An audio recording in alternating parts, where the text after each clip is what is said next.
We are very grateful for you to be here. You and Alex Pencha, I hope, is here somewhere.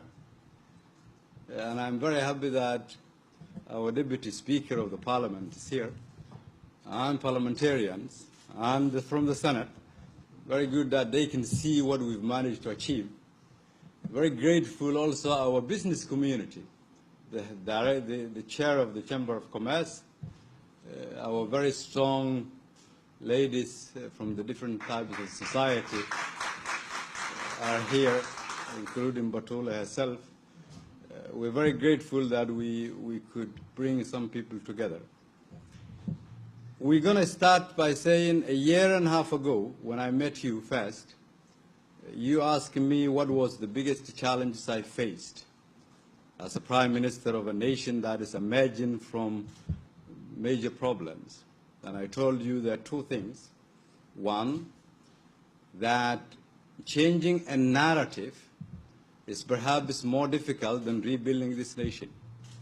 You're asking me why, and I told you there is this difficulty in getting people to understand that they shouldn't see Somalia for what it is or what it has been. They should see Somalia for what it can be. And I remember that you telling me that's a very fair point. And I also remember that when I said to you that the world has been investing in Somalia for close to 30 years, with perhaps very little return, we're seeking partners who understand the challenges we face, willing to invest, but willing to take a little bit more risk. You're investing it anyway, but we want you to take a little bit more risk. In which you, in both questions, answered, Prime Minister, we will try, but it will depend on what you can do and what you can achieve.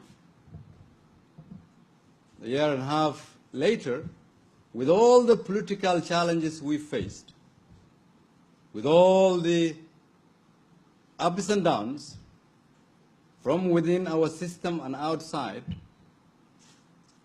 perhaps the biggest words I've heard from you today is the trust, that contractual trust that you've given us, which I would say the foundation of governance, which is a testimony of what we've done over a year and a half. And for that, we're very grateful to you and to the European Union, not because of the budget support. That is, of course, for all Somalia, not only for Mogadishu, but for the commitment you've shown and willingness to take a little bit more risk, and the efforts you put in to understand the challenges this nation is facing. Because for many, Somalia has been Somalia, no difference. Either it is 10 or 15 years ago, but you and your colleagues have understand the real dynamics. And that is why when others couldn't understand, when others were not willing to take that risk, you've managed to take that risk. And I think it will go down in the history as when this nation started remaking itself. And that history, I think, will be part of the European Union history, and for that we're very grateful and thankful.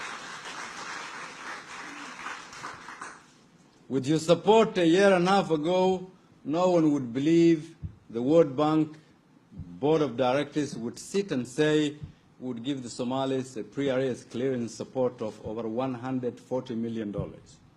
A year and a half ago, no one would believe that the IMF would say the S&P 3 seems to be successful.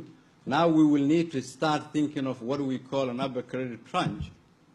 A year and a half ago, no one would think the business community would be paying the highest taxes they've ever paid, not because they want to alone, but because they have more trust in this government than any other government that came to shape this nation. A year and a half ago, no one would believe there would be a government with a clear plan and direction that understood defeating terrorism means that you should have inclusive politics that work. You should have an economic agenda that works. You should have legitimacy from your people through provisional services. That those who work for you should be paid when the month ends, that they do in Norway or in Brussels. And that is why what we have been doing close to 18 months now. Everyone who works for the government, parliamentarians or ministers or civil servants, have been paid every single month. On top of that, there hasn't been a single arrears, domestically or internationally. The governments who came before us has managed to accumulate arrears locally only of $70 million, close to $70 million, while we as a government have managed to keep a clean sheet. Don't tell me that is not a different way of governing. Yes, it is. That is the reality I want the parliamentarians who sit here to understand. If any one of you who thinks this country hasn't made any progress, here is your testimony. These are the examples.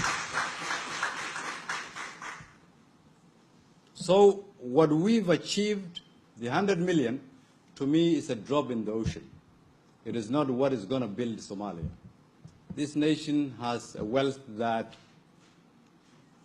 other countries don't. Potential that has other countries don't. A youthful population that can turn a page, who can rebuild this country. A population that has been motivated by what we've done so far and what they have done themselves. But because our governing structures has been such that there has been a lot of obstacles, we will make sure that we transfer power back to the Somali people. So they are the ones who are there to decide. It is our job to be accountable, not only to you, but to the Somali people.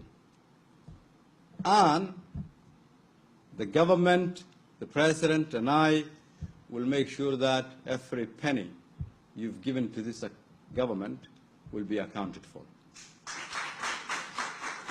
This money also is meant for the federal member states, as you put it perfectly, and we will have to share with them, give them budget support, but also in an accountable and transparent manner, because accountability is a two-way street.